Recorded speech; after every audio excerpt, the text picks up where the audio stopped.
Institución de la religión cristiana, por Juan Calvino, libro primero, capítulo 4. El conocimiento de Dios se debilita y se corrompe, en parte por la ignorancia de los hombres y en parte por su maldad. 1. La semilla del conocimiento de Dios no puede madurar en el corazón de los hombres, así como la experiencia muestra que hay una semilla de la religión plantada en todos por una secreta inspiración de Dios, así también, por otra parte, con gran dificultad, se hallará uno entre 100 que la conserve en su corazón para hacerla fructificar. Pero no se hallará ni uno solo en quien madure y llegue a sazón y a la perfección.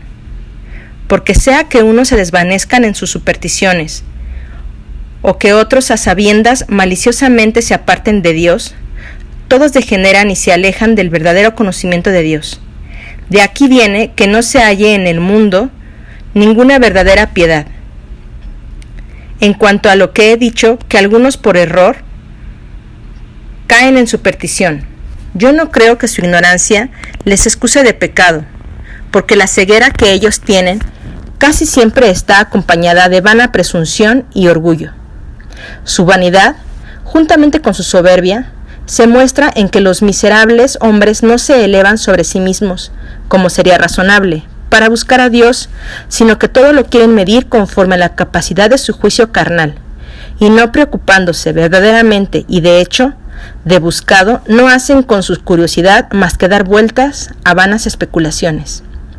Por esta causa, no lo entienden tal cual Él se nos ofrece, sino lo imaginan como con su temeridad se lo han fabricado, estando abierto este abismo a cualquiera parte que se mueve necesariamente darán consigo en un despeñadero, porque todo cuanto de ahí en adelante emprendan para honrarle y servirle, no les será tenido en cuenta, porque no es a Dios a quien honran, sino a lo que ellos en su cabeza han imaginado.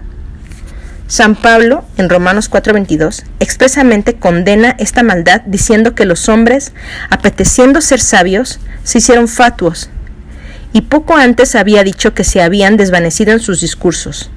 Mas, a fin de que ninguno les excusase de su culpa, luego dice que con razón han sido cegados, porque no, contentándose con sobriedad y modestia, sino arrogándose más de lo que les convenía.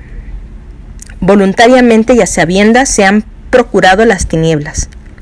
Asimismo, por su perversidad y arrogancia, se han hecho insensatos, de donde se sigue que no es excusable su locura, la cual no solamente procede de una vana curiosidad, sino también de un apetito desordenado, de saber más de lo que es menester, uniendo a esto una falsa confianza. Punto número 2. ¿De dónde procede la negación de Dios? En cuanto a lo que dice David en Salmos 14:1, que los impíos e insensatos sienten en sus corazones que no hay Dios, en primer lugar se debe aplicar solo a aquellos que, habiendo apagado la luz natural, se embrutecen a sabiendas, como enseguida veremos otra vez. De hecho, se encuentran a muchos que después de endurecerse con su atrevimiento y costumbre de pecar, arrojan de sí furiosamente todo recuerdo de Dios, el cual, sin embargo, por un sentimiento natural permanece dentro de ellos y no cesa de instarles desde allí.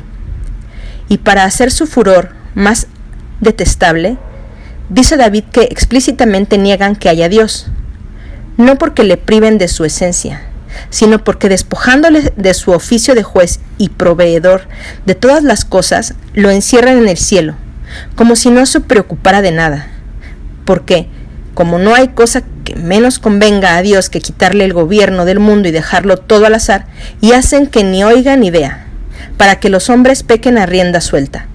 Cualquiera que dejando a un lado todo temor del juicio de Dios tranquilamente, hace lo que se le antoja, este tal niega que haya Dios. Y es justo castigo de Dios que el corazón de los impíos de tal manera se endurezca que, cerrando los ojos, viendo, no vean. Salmo 10:2.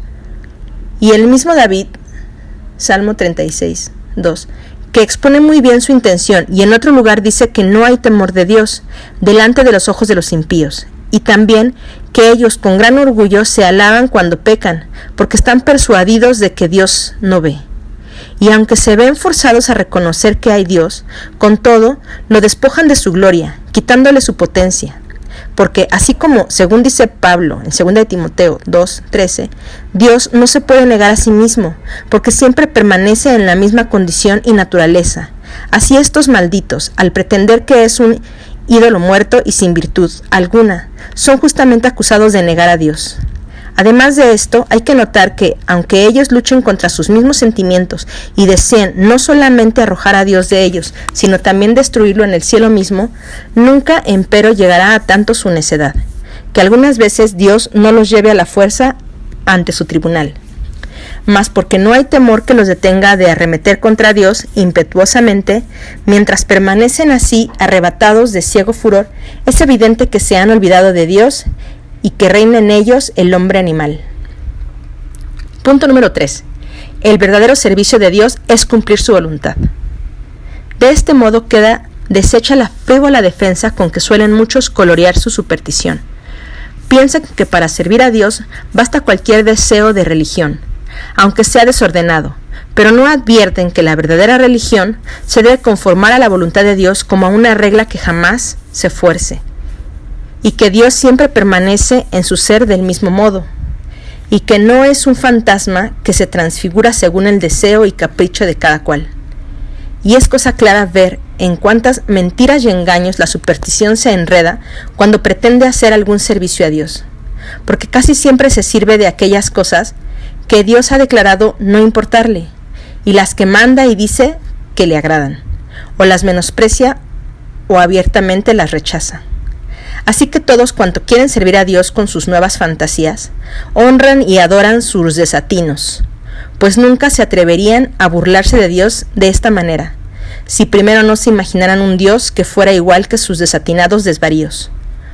Por lo cual el apóstol dice que aquel vago e incierto concepto de la divinidad es pura ignorancia de Dios. Gálatas 4:8. Cuando vosotros, dice, no conocíais a Dios, servíais a aquellos que por naturaleza no eran Dios. Y en otro lugar, en Efesios 2:12, dice que los efesios habían estado sin Dios todo el tiempo que estuvieron lejos del verdadero conocimiento de Dios. Y respecto a esto, poco importa admitir un Dios o muchos, pues siempre se apartan y alejan del verdadero Dios, dejando el cual no queda más que un ídolo abominable. No queda pues, sino que, con lactancio, concluyamos que no hay verdadera religión si no va acompañada de la verdad. Punto número 4. El temor de Dios ha de ser voluntario y no servil.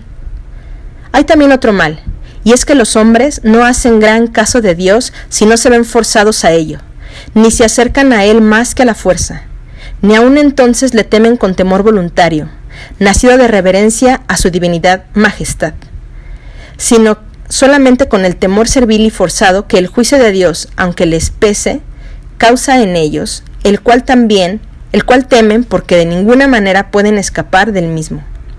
Y no solamente lo temen, sino que hasta lo abominan y detestan. Por lo cual lo que dice Estacio, poeta pagano, le va muy bien a la impiedad, a saber, que el temor fue el primero que hizo dioses en el mundo. Los que aborrecen la justicia de Dios querrían sobremanera que el tribunal de Dios, levantado para castigar sus maldades, fuese destruido. Llevados por este deseo, luchan contra Dios, que no puede ser privado de su trono de juez. No obstante, temen, porque comprenden que su irresistible potencia está para caer sobre ellos, y que no la pueden alejar de sí mismos ni escapar a ella.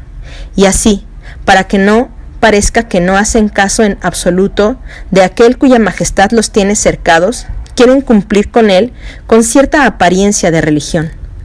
Mas con todo, entre tanto no dejan de mancharse con todo género de vicios, ni de añadir y amontonar abominación sobre abominación, hasta violar totalmente la santa ley del Señor, y echar por tierra toda justicia, y no se detienen por este fingido temor de Dios, para no seguir en sus pecados, y no van a gloriarse de sí mismos, y prefieren soltar las riendas de su intemperancia carnal, a refrenarla con el freno del Espíritu Santo.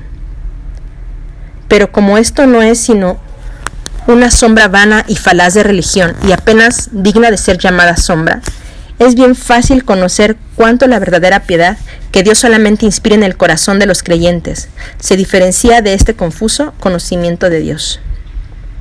Sin embargo, los hipócritas quieren, con grandes rodeos, llegar a creer que están cercanos a Dios, del cual, no obstante, siempre huyen, porque debiendo estar toda su vida en obediencia, casi en todo cuanto hacen se le oponen sin escrúpulo alguno, y solo procuran aplacarle con apariencia de sacrificios, y en lugar de servirle con la santidad de su vida y la integridad de su corazón, inventan no sé qué frivolidades y vacías ceremonias de ningún valor para obtener su gracia y favor. Y lo que es aún peor, con más desenfreno permanecen encenegados en su hediondez, porque esperan que podrán satisfacer a Dios con sus vanas ofrendas, y encima de esto, en lugar de poner su confianza en Él, la ponen en sí mismos o en las criaturas, no haciendo caso de Él. Finalmente se enredan en tal multitud de errores que la oscuridad de su malicia ahoga y apaga del todo aquellos destellos que relucían para hacerles ver la gloria de Dios. Sin embargo, queda esta semilla que de ninguna manera puede ser arrancada de raíz, a saber, que hay un Dios. Pero está tan corrompida que no puede producir más que frutos malísimos. Mas aún así se demuestra lo que el presente pretendo probar, que naturalmente hay impreso en el corazón de los hombres un cierto sentimiento de la divinidad, puesto que la necesidad impulsa aún a los más abominables a confesarla. Mientras todo les sucede a su gusto, se glorían de burlarse de Dios y se ufanan de sus discursos para rebajar su potencia.